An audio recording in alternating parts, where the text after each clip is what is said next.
Halo sahabat cerdas, Assalamualaikum warahmatullahi wabarakatuh. Pada kesempatan kali ini kita akan belajar pada tema 4, sehat itu penting, subtema 2, gangguan kesehatan pada organ peredaran darah, dan kita sampai pada pembelajaran ketiga. Sahabat cerdas, sebelum kita mulai pembelajaran kita, jangan lupa untuk berdoa terlebih dahulu. Hari itu Dayu dan teman-teman akan melakukan wawancara. Dayu, Edo, dan Lina sepakat untuk berangkat bersama. Mereka juga sepakat bahwa Dayu dan Edo akan menghampiri Lina terlebih dahulu, kemudian berangkat menuju ke tempat narasumber wawancara. Aku malas, badanku lemas. Bagaimana kalau wawancaranya nanti sore saja? Saat malas tak bertenaga, jangan diam seperti patung. Ayo kita berolahraga, bersepeda keliling gunung. Benar kata Dayu, ayo kita berangkat menggunakan sepeda.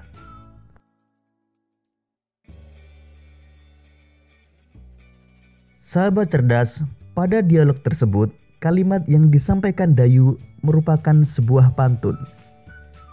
Sekarang mari kita identifikasi ciri-ciri pantun tersebut. Ciri-ciri pantun tersebut adalah terdiri dari 4 baris. Baris pertama bersajak A, baris kedua bersajak G, baris ketiga bersajak A, dan baris keempat bersajak G. Baris pertama terdiri dari 9 suku kata, baris kedua 9 suku kata, baris ketiga 9 suku kata, dan baris keempat juga 9 suku kata.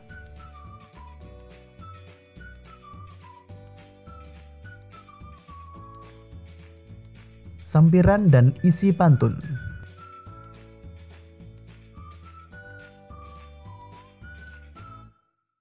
Baris pertama dan kedua, saat malas tak bertenaga, jangan diam seperti patung.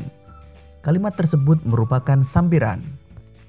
Baris ketiga dan keempat, ayo kita berolahraga, bersepeda keliling gunung. Kalimat tersebut merupakan isi pantun.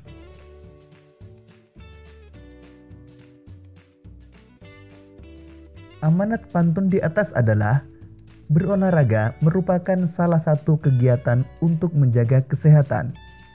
Olahraga dapat dilakukan dengan berbagai macam cara, misalnya dengan bersepeda. Dayu, Edo, dan Lina berangkat melakukan wawancara menggunakan sepeda. Mereka membutuhkan waktu setengah jam untuk sampai ke tempat wawancara.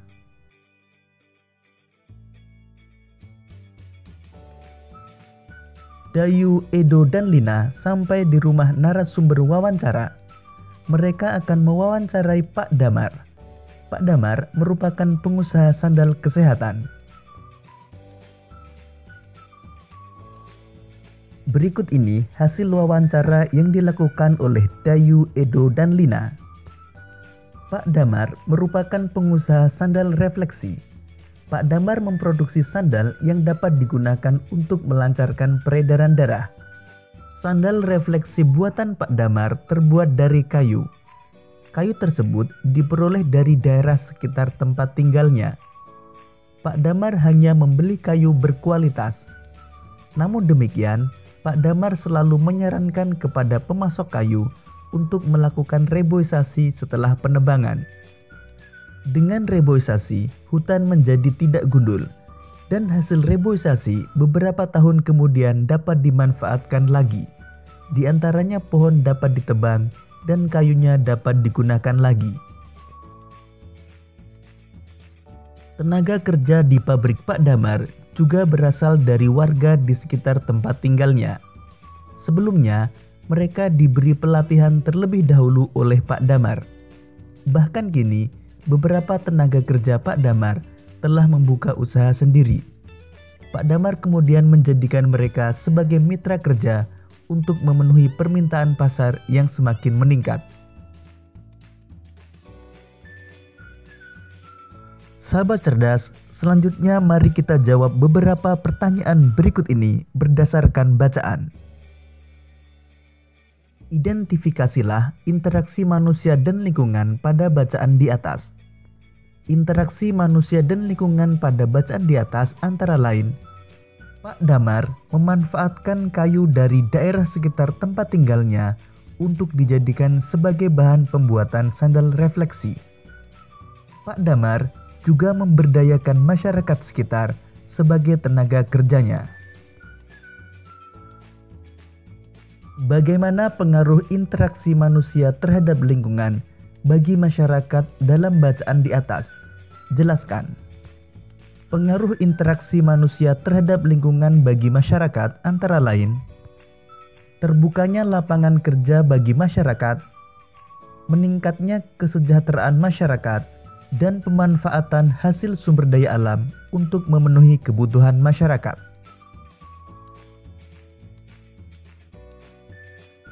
Apa manfaat usaha Pak Damar bagi masyarakat di sekitarnya? Jelaskan.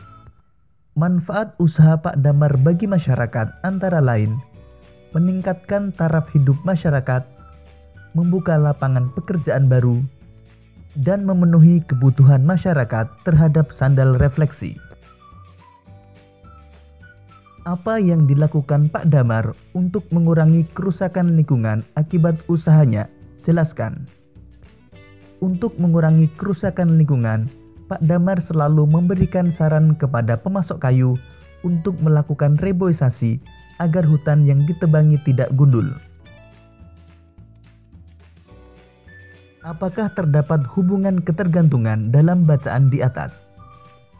Dari bacaan di atas terdapat hubungan ketergantungan.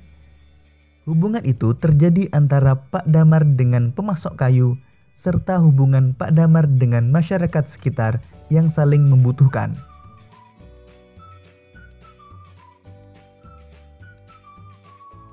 Sore itu, dusun tempat Dayu tinggal akan mengadakan pemilihan ketua RW.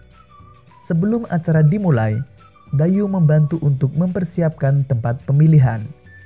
Dayu membantu memberi alas di setiap meja. Dayu menyapu lantai ruangan tempat pemilihan. Dayu juga membantu mempersiapkan makanan dan minuman untuk panitia pemilihan.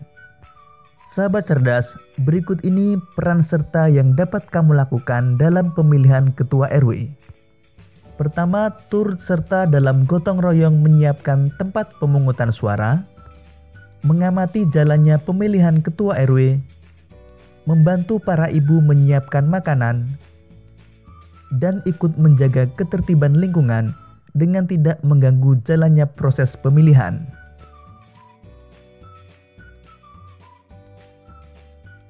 Sahabat cerdas, sebagai warga masyarakat, kita bertanggung jawab untuk mengamati pelaksanaan pengambilan keputusan, baik dalam pemilihan ketua RT, ketua RW maupun kepala desa. Selain itu, masyarakat juga dapat mengamati berbagai keputusan yang dikeluarkan oleh ketua RT, ketua RW, dan kepala desa. Pengambilan keputusan bersama dapat dilakukan melalui musyawarah untuk mufakat. Namun demikian, apabila tidak mencapai mufakat, dapat dilakukan voting. Untuk lebih mengetahui tentang proses pengambilan keputusan, mari kita jawab beberapa pertanyaan berikut ini. Bagaimana cara pengambilan keputusan bersama yang biasa dilakukan dalam masyarakat di Indonesia? Jelaskan. Dalam masyarakat Indonesia, pengambilan keputusan bersama dilakukan melalui musyawarah. Musyawarah tersebut bertujuan untuk mencapai mufakat. Namun demikian, apabila tidak mencapai mufakat, maka akan dilakukan voting. Salah satu contoh voting adalah pemilihan umum. Apa saja masalah dalam masyarakat yang dapat dipecahkan melalui pengambilan keputusan bersama? Masalah yang dapat dipecahkan melalui pengambilan keputusan bersama antara lain: pemilihan ketua RT, RW, dan kepala desa, membuat jadwal ronda malam, menyelesaikan perselisihan antar warga, dan penyelenggaraan suatu acara, misalnya lomba. Bagaimana cara masyarakat melaksanakan tanggung jawabnya sebagai warga? Cara masyarakat melaksanakan tanggung jawabnya sebagai warga antara lain berpartisipasi dalam pemilihan ketua RT, RW, dan kepala desa, menjaga keamanan lingkungan, dan menjaga kebersihan lingkungan. Sebagai seorang siswa sekaligus warga, apa yang dapat kamu lakukan dalam kehidupan bermasyarakat? Sebagai seorang siswa sekaligus warga, kamu dapat mengikuti gotong royong membersihkan lingkungan dan berpartisipasi dalam pemilihan ketua RT atau RW dengan cara berikut. Pertama, turut serta dalam gotong royong menyiapkan tempat pemungutan suara. Kedua, mengamati jalannya pemilihan. Dan ketiga, membantu para ibu menyiapkan makanan. Demikian tadi sahabat cerdas pembelajaran kita pada tema 4, subtema 2, dan pembelajaran ketiga. Untuk menguji pemahamanmu, kamu dapat mengerjakan latihan soal yang terdapat pada deskripsi video ini. Sampai jumpa pada pembelajaran berikutnya. Tetap semangat dan selamat belajar.